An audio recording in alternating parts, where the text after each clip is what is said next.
Most party fouls are pretty dumb. But if you decide to drink and drive underage, you could lose your license and your freedom. Underage drinking and driving, the ultimate party foul.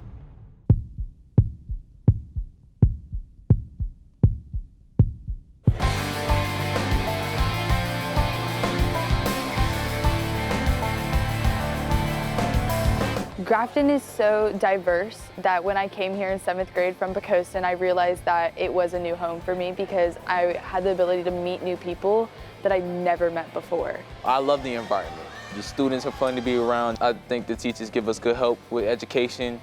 And for me, education is first before athletics because I am an athlete. It's a pretty nice school and they have a good atmosphere and the teachers are great and everything. And it's just like a good environment.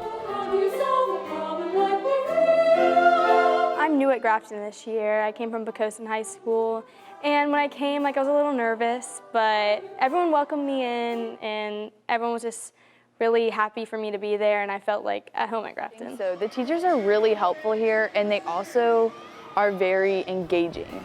So they like to participate in spirit things and the pep rallies, and they're really enthusiastic, and they all wear their t-shirts together that match like today at school, and it's just really cool to see as the students are united and spirited that the teachers are also too.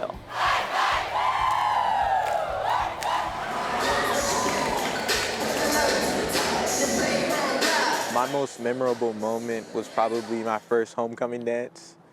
And it was just super fun and the music was great and then all my friends were there and they had food there and I love food, so that was like 10 points extra. And it was like my 10th grade year and I'd never been before and it was pretty fun and I've been going ever since then. I was in the play, The Miracle Worker, about Helen Keller and Annie Sullivan, and I actually got to be Annie in it, the lead, and I learned sign language and we even had a fight scene in there, so it made me like a better actress. My most memorable moment at Grafton would have to be this year when my varsity volleyball team beat Jamestown. They're definitely our rivals, and it was really cool to come into their gym during the state semifinal game and beat them. It was really pleasing, and we all came together as one, and it was definitely one of the best memories that I will ever have at Grafton. My most memorable moment, I was on the JV team and it was my first game starting. I was definitely humbled that my coach picked me to give me the opportunity to become a starter in the starting lineup as a freshman. Basketball was just something for me to do. And then I didn't really like it. But when I started like practicing and, you know, getting used to it, I started, you know, practicing a little more, and then all of a sudden, I just love basketball. I really love the game. I love playing it. I love watching it. I really love it now that I start practicing and, you know, watching people on TV, watching my favorite player, LeBron James, you know, do damage on the court. But, yeah, I definitely love the game of basketball. Me and my sister do ballroom dance classes together, so we really like hanging out. And she plays the violin and I play the piano, so sometimes we play together. We have different talents, so like I like to sing and play piano, and she's like, I like only the violin, so we kind of can bond through that, even though we have our differences of how we like to perform and why we like to do it. From your lips you drew the hallelujah. I played the piano and guitar and I sing, so I'm just really into all types of music. Oh, lady, running down to the riptide. It's kind of a way to express myself to people because I do a lot of plays and musicals, but like public speaking is kind of hard for me because it's not scripted and everything I do is scripted. So when I like sing and do stuff like that, I can pick songs that express me as a person, and that's how I kind of connect with people.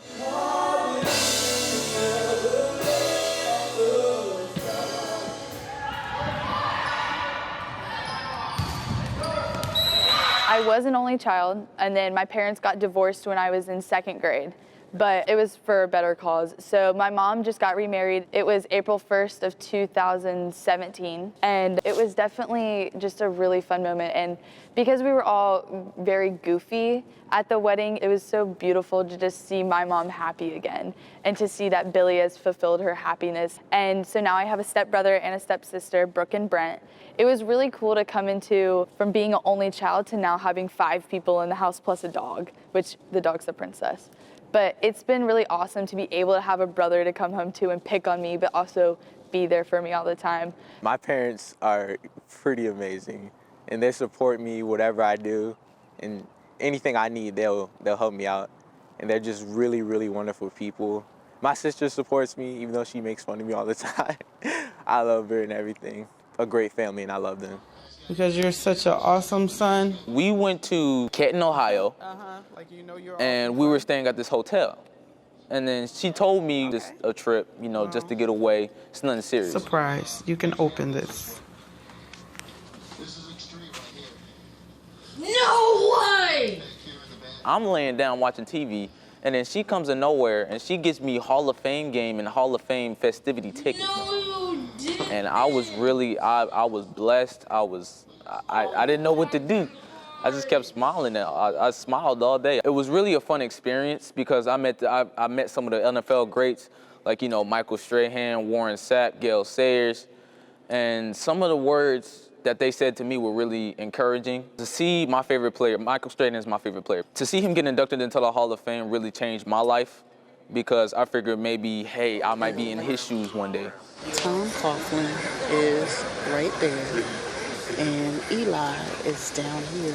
I don't remember what age I was, but we went to Disney World, and it was my first time ever going and riding a roller coaster at an amusement park. And I remember my family like, you can do it, like, you're tall enough, you can do this. And my dad goes, oh, I'll go with you on it. And we went on, and the whole way there I cried. And when I got on there, I had like the time of my life. And I can just remember getting off the roller coaster like, I want to do it again, I want to do it again. And I rode every single roller coaster I was tall enough for that whole day. We have a really big family, and we spend a lot of time with like our whole family and just like cookouts, and then we go on trips sometimes. Like this Thanksgiving, we went to Florida together, and I love it, and this is one of my most treasured memories, spending time with my family. It was pretty amazing. I had never even been to Disney World. I thought I was too cool for it. It was an amazing experience for me. My goal is to become a college athlete, play in the NCAA, but besides that, I really want to go into the engineering field. I love science. I really just love the engineering field, and I think that if basketball doesn't work out for me, I'll definitely seek into that. Kids are the next generation, and they want someone to look up to. And I want to be a good example for them. You can just sit down and smile, and they'll laugh at you just for no reason, and that's what I like about kids. I'm gonna go to New Horizons next year for something in medical. I'm doing EMT and then medical assistant. So I really want to go to med school and be like a pediatric surgeon or a trauma surgeon for the military. So I just want to do something that will help people, because I feel like if I can memorize all that stuff, I might as well do something good with it. I want to study physical therapy because I like helping people, and that would be a good way to help people, and it'd be pretty fun probably. I wasn't really interested in becoming a doctor, but I like learning about anatomy, and that's actually my favorite class, and I feel like that's something I can do in the future, and I would actually enjoy it as a job. Hey, midfield!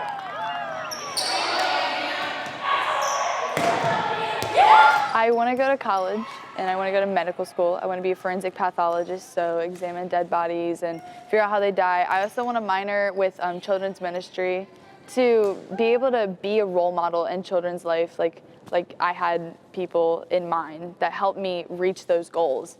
I want to be a forensic pathologist because it will give the closure to families that don't know why their loved ones passed away, but it also ties in the crime part of it, which I think is awesome, because I don't want to have someone's life in my hands when I can work with medicine and work with crime, but not have someone's life in my hands. And I think it's a great balance.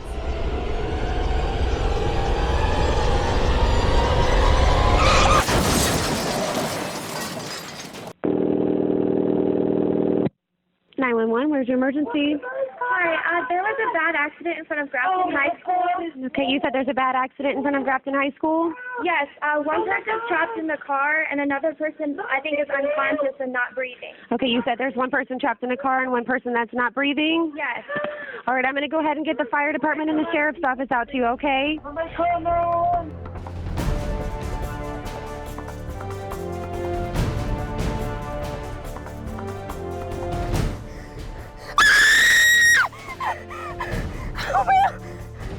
I can't get out!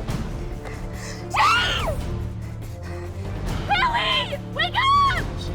How did this happen? I'm so sorry. I'm so sorry. Haley! Haley, she's not moving! Did you not see us? I'm sorry. I didn't. What happened?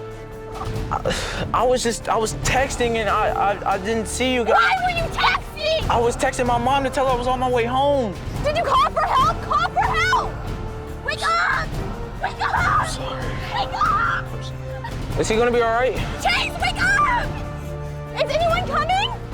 Yes, When are they gonna get here? They're on their way. I can't get out! I can't get out! Are you all right? Haley, please wake up. Haley. Is she breathing? Haley, come on. Talk to me. Wake up, please.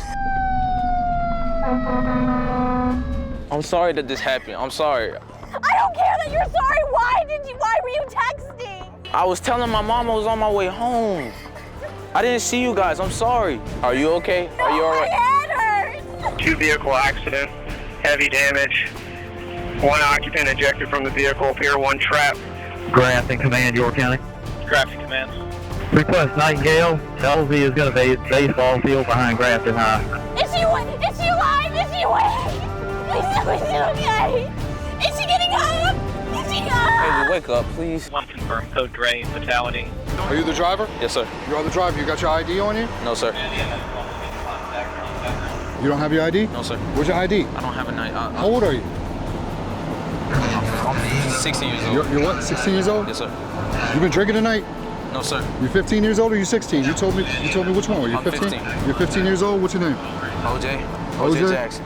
Give me your full name. That's a nickname. Oh, Najee Jackson.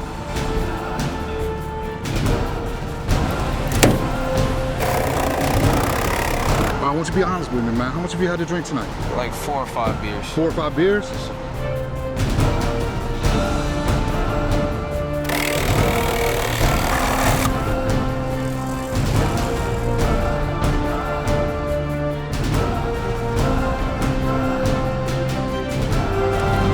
Were you texting?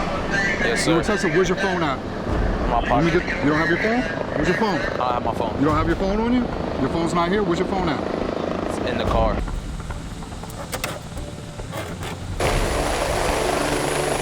All right, what we're gonna do is we're gonna determine whether or not you're safe enough to have operated this vehicle. You've already told me you had alcohol in your system, okay? Yes, sir. You know your alphabet? Yes, sir. Okay. It's gonna start with the letter C and end with the letter Y. Do you understand the direction that I just given you? Yes, We're doing sir. the alphabet test. Yes, sir. You may begin. C, B, A, G, H, Q, P, W, Y.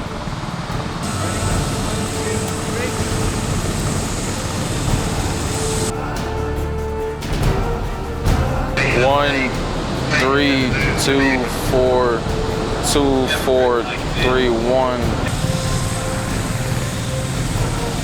When I tell you to touch your nose, you're gonna close your eyes, you're gonna place that index finger on the tip of your nose, bringing it back. Do you understand the instructions that I've given you? Yes, sir. Left. Right.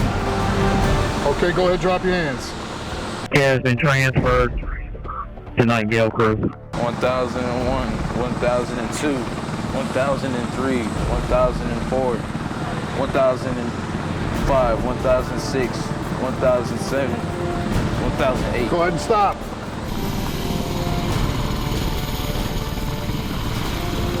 You're going to take 9 steps forward. 1, 2, 3, 4. Yes, sir. Do you understand the instructions I've given you? Yes, sir. You may begin the test.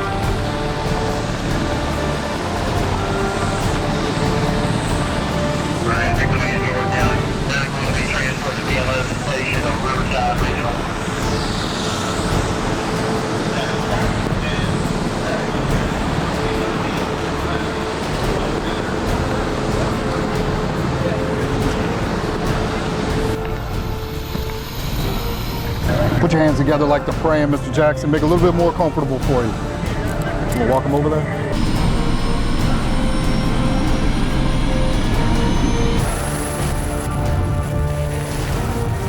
What's happened because of decisions that you made? Let's go. Nightingale is cleared to LZ and route to Riverside Regional. One male in custody, en route to VPRJ.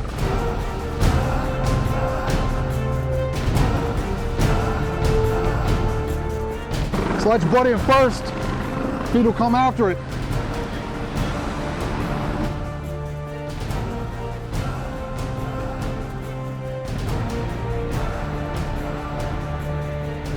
Driving under the influence of alcohol, you understand?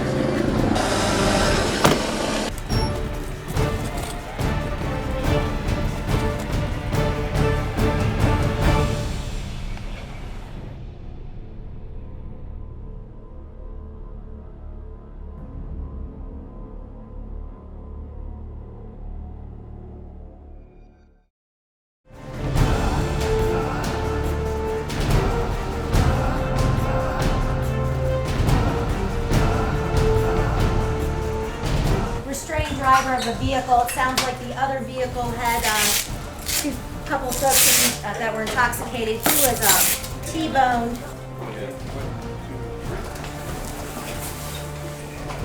He was unresponsive.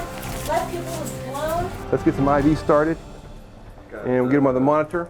Have we still seen any motion at all or any spontaneous movement? I think once we get this chest tube in there, we're going to have to make sure that he has any other neurologic injuries. We'll make our incision right here and place that tube in. Put that right there. Let's look at his pupils and see if we're getting any kind of reaction here at all. His pupils are fixed and dilated at this point. We're losing our blood pressure. Has he done anything spontaneously moving at all at this point? Nothing whatsoever. Okay, is he breathing at all? If we stop respirations? All right, he is not breathing at all, and we are still losing a lot of blood out of that chest tube. All right, my worry is that we have a brain injury and a lung injury at all together. This is still putting out a lot of blood. This is looking like we're having some situation where he may not survive this. Let's give him an epinephrine and atropine. Keep bagging. With his head injury, we are not going to be able to have this be a survivable injury. I have no pulse. We have no support. I think we should because we are not doing well here. Continue CPR, continue respirations. All right, we're still getting no cardiac activity. We are still fixed and dilated here. Yeah, I think we need to talk to Mom. He has not had any heart rate or any pulse for about the last 15 to 20 minutes. He's also showing no signs of having any neurologic status. His pupils are blown. We think he has a very bad brain injury, but through all this stuff, what we've done is at this point pretty much exhausted all of our options, and at this point he has died. So I'm going to have you come and see with him and be with him, but at this point there's nothing else we can do for him. Oh, baby. Can we face the chaplain with him if you want?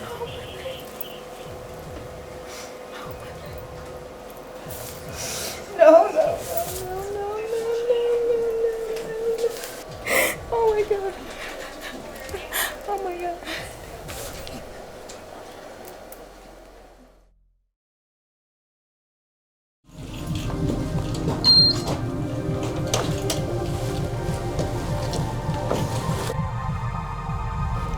Man, no matter how many times I have to do this, I can't get used to it. It's sad. It's by far the worst part. It's so tragic, you know. She was such a gifted athlete. I tell you, I don't want to be in this chair right now. I can't even imagine if it was my daughter. Is there anything else you need? Let me go. I'll talk to you later. Yes. Hey, Deputy Williamson with the Sheriff's Office. This is my partner, Sergeant Diaz. Hi. Do you want to have a seat for me? Sure. So we're here because Haley was involved in a pretty bad car accident this morning. She sustained some serious injuries, and because of those injuries, she succumbed. She's no longer with us. What do you mean? Haley has passed away due to a very bad and tragic car accident.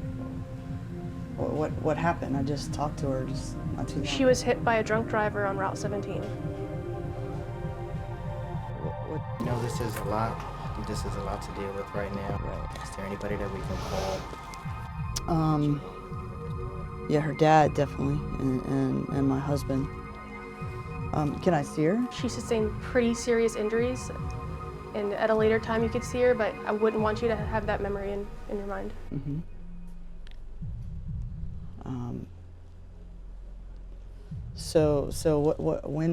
Where was this? What time? It was about 30 minutes ago on Route 17. Uh-huh.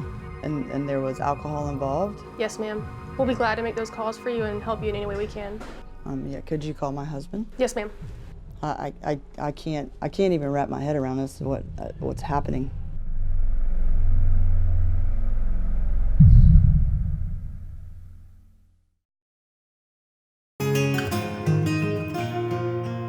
Remembering her, she was an energetic, bubbly kid, always willing to help, very active in her church and loved God and loved volleyball and just would want all her friends to, remember her that way with a lot of energy and always having fun and being silly and goofy.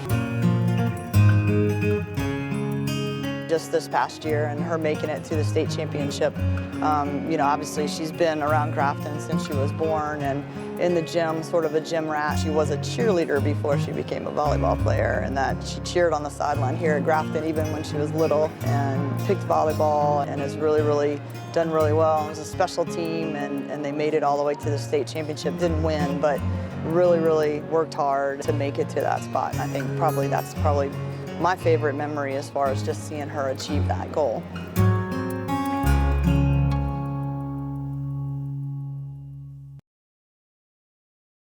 All rise. Oyez. Silence is commanded under the pain of imprisonment while the Honorable Judge of the Circuit Court of the County of York and the City of Pecosa. You may be seated. This court shall come to order. Good afternoon, everyone. Afternoon, Your Honor. Afternoon, Your Honor.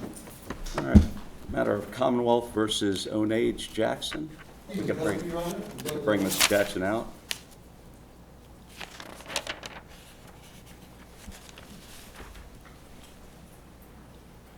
Please, the court. This is Mr. Jackson. I was appointed by the court to represent him. Mr. Roberts. We're here today for sentencing. All right, Mr. Jackson, good afternoon. Good afternoon, Judge. Right, Mr. Jackson, is all counsel ready to proceed with sentencing? Yes, Your Honor. Yes, we are. Okay, back on April 1st of this year, Mr. Jackson was found guilty of 2 counts of manslaughter, 1 count of maiming by a DUI, unlawfully consuming alcohol while driving without a valid license, texting while driving, and reckless driving. Mr. Lambert, argument. Judge, I think Chief Justice Roberts gave some insightful comments to how we can handle these situations, how society should look at these situations, and how the court should treat these situations in his dissenting opinion in Miller versus Alabama. Justice Roberts wrote that mercy towards the guilty can be a form of decency, and a maturing society may abandon harsh punishments that it comes to view as unnecessary or unjust. But decency is not the same as leniency. A decent society protects the innocent from violence. A mature society may determine that this requires removing those guilty of the most heinous crimes from its midst, both as protection for its other members and as a concrete expression of its standards of decency.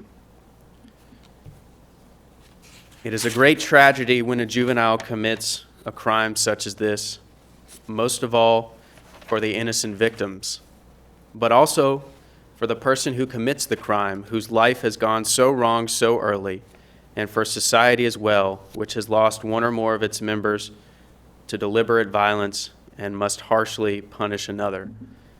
And Judge, that is the situation that Mr. Jackson has put the court in.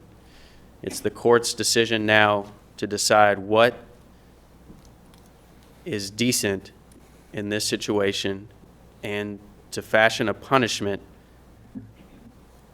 for his actions. Mr. Lambert quoted Chief Justice Roberts eloquently in Miller, but of course this court's aware that that was a dissent, number one, and Miller's a case of heinous intentional acts, not carelessness, not stupidity, not immaturity, involving firearms and robbery and death. And in those cases, then decency may not be the same as leniency. But that's not this case. And the majority said in that case, as you know, that children are constitutionally different from adults for sentencing purposes. Their lack of maturity and underdeveloped sense of responsibility lead to recklessness, impulsivity, and heedless risk-taking. That's what we have here. They are more vulnerable to negative influences and outside pressures. Here's the equation: young male, young female, alcohol, tragedy. It's exponentially greater when you add those three factors. The texting is just icing on the cake. He bears the responsibility today, but we all, in some way, shape, or fashion, bear the responsibility unless we take the lessons to be learned from this. Deterrence. There is no evidence in the pre-sentence report, in his past, in his family, or anywhere from the Commonwealth that this young man is likely to repeat this behavior. And so we're left then with tragedy. We're left then with a scenario where all are punished, and we're left then with a horrible burden in your hands. The court's got to fashion a sentence that serves many grounds. As Mr. Roberts stated, I have to look at deterrence. So specific deterrence for you. I'm confident that in your future, you're not going to do this again. But there's also general deterrence to the community. It's the folks sitting in the gallery and out in the streets in our community, so they understand when they make these choices, these decisions, that they're going to be held responsible for their choices and serve the appropriate consequences. There's also punishment, being held accountable for your choices and serving the appropriate sanctions or punishment for those choices that affect everyone. This is what the court's going to do. On the manslaughter involving Chase Green, sentence you to 10 years in prison. Manslaughter involving Haley Sutton, 10 years in prison. Maiming involving Hope Swindler, 5 years in prison. On the misdemeanors, illegally driving after illegally consuming alcohol, 12 months. Driving without a valid license, 6 months. Reckless driving, 12 months. And texting while driving, $125 fine. On the misdemeanors, I'm going to suspend all of those jail sentences. On the felonies, on each manslaughter, I'm going to suspend 7 of the 10 years. And on the maiming, 4 of the 5 years. So the total sentence is 25 years and 30 months, all suspended, but 7 years of active incarceration in the Department of Corrections. You're now remanded back to the custody of the sheriff to begin to serve your active 7-year sentence. Jackson. Mr. Lambert, I believe that concludes the court docket. Yes, Your Honor. Thank you. We'll be in recess. 2 beers, 2 thumbs, 2 seconds. Have a seat.